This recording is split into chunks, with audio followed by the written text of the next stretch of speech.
So Wes Streeting has come out and said that we must tackle the rise of racism and homophobia after over 100,000 people turned up to the Tommy Robinson March on Saturday. We must tackle rising tide of racism and homophobia, claiming to be free speech, says Streeting. Called it laughable that rising racism and homophobia is a sign of free speech in a strongly worded intervention, suggesting Labour needed to step up its defence of minorities. He said the scenes of far-right protests over the weekend were not the kind of country any of us want to live in. I'm sorry, but this seems like a cynical attempt to kickstart a leadership challenge against Keir Starmer. Streeting has continually thrown minorities under the bus, yet suddenly he's concerned about them now. There has been rising speculation about whether Keir Starmer will even go beyond next May. Starmer will be ousted after May elections, Labour MP predicts. Richard Burgon says it is inevitable that Prime Minister will have to go if party performs as badly in 2026 local elections as polling suggests. Now, many other Labour MPs have briefed to the press saying that Starmer doesn't have long, but it's been a particularly disastrous week for Starmer after he sacked Peter Mandelson. Leaked messages showed that Mandelson consoled with paedophile Jeffrey Epstein even after his conviction, and this was just days after Starmer praised Mandelson at PMQs. Further polling has shown that fortunes for Labour are going from bad to worse. The latest favourability of the government has them at a whopping minus 71%. Ouch. Another poll from the Senev elections has a complete Labour wipeout. It's really not good for them. So I think it's clear that Streeting wants to appear to care about social issues in order to woo the membership. Then we can expect a Keir Starmer-style pivot, tack left when seeking membership votes, and then abandon your principles when elected.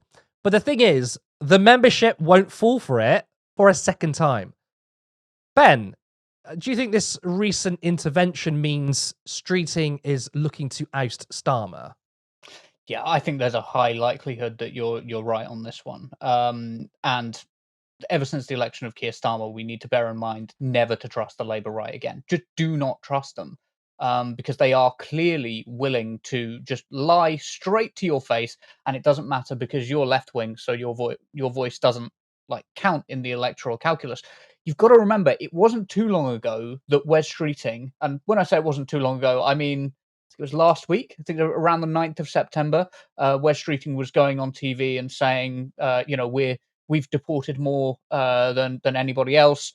We're bragging basically about Yvette Cooper's deportation numbers from when she was moved from the home office to the foreign office, basically defending her record and saying, "Oh, we've deported loads of people, and we need to be tougher on refugees. We need to be tougher on migration. I think rather than refugees." But in practice, that means being tougher on refugees because they're the easiest group to bully and berate, and the easiest group for the Labour right to sort of get away with attacking. Um, I do also think it's significant that now it's homophobia. It's a problem because, of course, Wes Streeting himself is a gay man. Now it affects him and his family personally. I think it's a bit like, well, I don't trust his motives overall. But I also think that if you only see the problem when it starts to knock on your door, um, I think that you don't really have a moral bone to stand on. Um, at the rally, I believe somebody was saying, one of the speakers was saying that Christianity should be the only accepted religion, and of course they're talking about a very conservative form of Christianity, which wouldn't be accepting of gay people. Um, by the way, like a complete minority view in this country, the country overwhelmingly is secular and supports secularism. Um, and I don't even think that the 100,000 gathered in London really support that. But it's interesting to me what the red flags are to Wes Streeting, and how they come up really. I mean, I want to ask about Starmer actually. We can speak about Streeting in a second, Mm. but do you think Starmer will even make it to the local elections? I think I'm not as skeptical as that Labour MP and the voices inside the Labour Party at the moment that are saying that he won't make it to the local elections, or might even make it beyond the local elections, because I think the problem is with replacing Keir Starmer at the moment is that Keir Starmer is the only is one of their only good options. They're encountering in 1 year what it took the Tories like 15 years to encounter, and that's the problem. That when you like feed into your worst elements and you throw um, red meat to right wing voters constantly, you end up with a team around you that is just increasingly made up of like horrible bastards. Like there's no other way of putting it. Like really horrible people, and people who are really unappealing to the public. You've got to bear in mind that like Wes Streeting, yeah, he's popular among the PLP, but outside of the PLP, people don't really like him. He's not that much more popular than Starmer, and Starmer is not that much more popular than Rabies at the moment. Like, I really can't see a situation where they've got somebody who's ready to replace Wes Streeting. But you've also got to consider what's gone on this week as well. Um, Starmer apparently was caught, according to the Mail on Sunday, was caught screaming at Morgan McSweeney about the scandals with Peter Mandelson, saying that you're supposed to protect him. And it's again this thing of, if you surround yourself with awful people, yeah, you're going to end up in the shit, because these awful people will do awful things to you. Like if you wanted principled politicians, frankly, Starmer, you should have had a better relationship with Jeremy Corbyn. This could all really have been very different, but instead you wanted to listen to a bastard like Morgan McSweeney. And so this is, it's very much a case of like, you've built your bed and now you get to lie in it.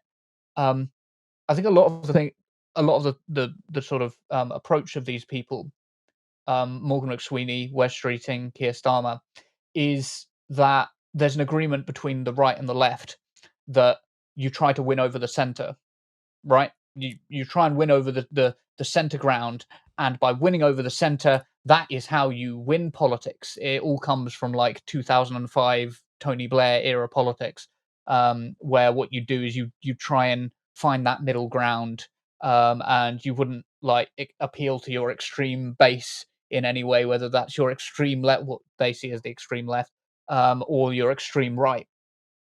You just like try and appeal to the centre, and you could be fairly certain that the Tories were going to play the same game, right? They'd soften their policies and throw in some left wing policies. You'd soften your policies and throw in some right wing policies, and therefore there'd be, and it just hasn't worked. And they're really confused because they won an election seemingly off the back of that principle, not understanding, of course, that the Conservatives collapsed. They didn't win the election. Labour didn't win the election. The Conservatives lost the election, and now they're extremely confused. They're trying to appeal to the right, and of course, Nigel Farage, the new opposition, is not interested in trying to appeal to the left, or not nearly as much as he is with trying to just satisfy his base and control the narrative. Um, that politics is just done differently in an age of populism and aesthetics. And Keir Starmer and Wes Streeting and the Labour figures, like the Democrats in the US, they're not ready for a populist world. And it's why we should be looking to figures like Zach Polanski. Support independent media, support social justice that's there on social media. Thank you. Turn left.